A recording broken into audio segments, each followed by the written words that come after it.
A proposed student housing development on Dixon Street in Fayetteville, now at the center of a legal battle. The developer behind the 7-story apartment complex is now suing the city, claiming the city did not follow its own rules when it rejected that project.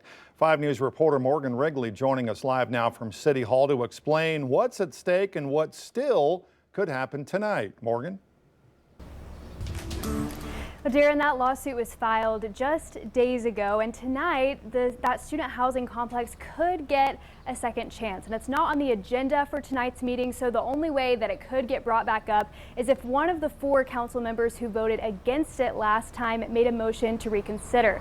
So I was just sitting in on the meeting, and after months of pushback, a 7-story student housing complex planned for Dixon Street was rejected by both the Fayetteville Planning Commission and the City Council. Now developer Trinitas Ventures is taking the city to court. There are 6 factors that the City Council adopted years and years ago. One of them is this development creating or compounding a dangerous traffic situation? And that's the only one that really has much subjective part of it at all. And even that factor, according to City Attorney Kit Williams, requires actual evidence to stand up in court. The lawsuit claims the city overstepped, rejecting the project based on things like size and neighborhood compatibility, which aren't allowed at this stage of development. They're contesting that the denial was not appropriate under our code section, and obviously arguing that it did not create or compound a dangerous traffic situation and that they have complied with all the other minimum requirements. So that's their argument, and that's a fair argument for them to make to court. Williams says he advised council members before their May vote they needed to stick to the 6 legal criteria and nothing else. You can't use other factors like compatibility or it'll change the neighborhood, because those are zoning considerations. That decision was made when the City Council zoned this property for a 7-story apartment. That's what has been proposed to be built there. So at this point, we can't go back and say, oh, we didn't mean that. You know, now we don't like 7-story apartments here. It's too late for that. The developer is asking a judge to void the council's denial and to award damages for lost time, lost revenue, and legal costs. Meanwhile, if just one council member motions to reconsider, the project could go back up for a vote. If not, Williams says the city will defend its decision in court. Well, it's my job to defend the City Council's decision, and I will certainly do that in this case or any other case. Now, if a motion was made to reconsider tonight and someone seconds it, then it can go up for a new vote, and all the city council members could vote again regardless of how they voted last time. And it would take 5 total votes to grant that appeal, including a possible tie-breaking vote from the mayor. But as I was saying before that, I was just sitting in the meeting, and when they approved the agenda, they didn't add anything to the agenda. So we'll see what happens throughout the rest of the meeting tonight. But if no action is taken, then this will go to the Washington County Circuit Court. Live in Fayetteville, covering news where you live, Morgan Wrigley, 5 News. All right, Morgan, thanks. We are learning new information tonight on the search for escaped Arkansas inmate Grant Harden. On the left, you see the original prison photo released to us of Harden. Well, today, the Arkansas Department of Corrections released the image on the right. It's to simulate what he could look like after more than a week on the run. Also this afternoon, we have learned Harden now faces a federal charge of unlawful flight to avoid prosecution.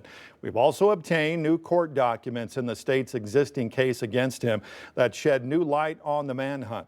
In a search warrant application signed by a judge, investigators are seeking all cell phone pings within 5 miles of the North Central unit last Sunday. Of course, that's the day when Harden escaped.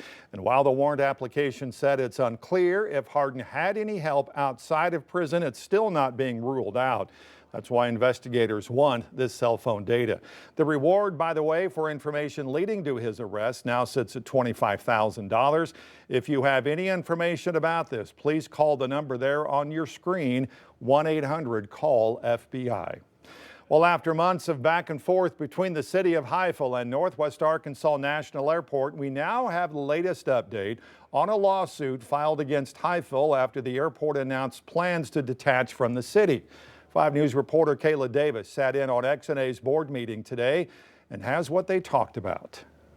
For this morning's meeting, 2 versions of a proposal on how sales tax revenue from the airport would be handled were on the table, one from the city and one from the airport. Now, after a unanimous vote from the board. Both of those proposals are off the table, and they say they need a fresh start after so much disagreement. To break it all down for you, last October, XNA decided to detach from the city of Fayetteville under Act 769. That law effectively makes all transactions made at the airport exempt from city sales tax. However, Fayetteville currently has an outstanding bond to pay for water and sewer, and city officials say they heavily depend on the sales tax revenue from the airport to pay it. So on March 17th, the city and XNA came to a verbal agreement that over $1 million would go towards bond repayment. That results in $900,000 to go towards discretionary spending to run the city. The attorney for XNA tells me the city's interpretation of that agreement was $1.5 million to go towards discretionary spending. Because they could not come to an agreement, XNA has filed a lawsuit against the city asking the court to enforce Act 769, requiring all sales tax revenue to go towards bond repayment. Hopefully,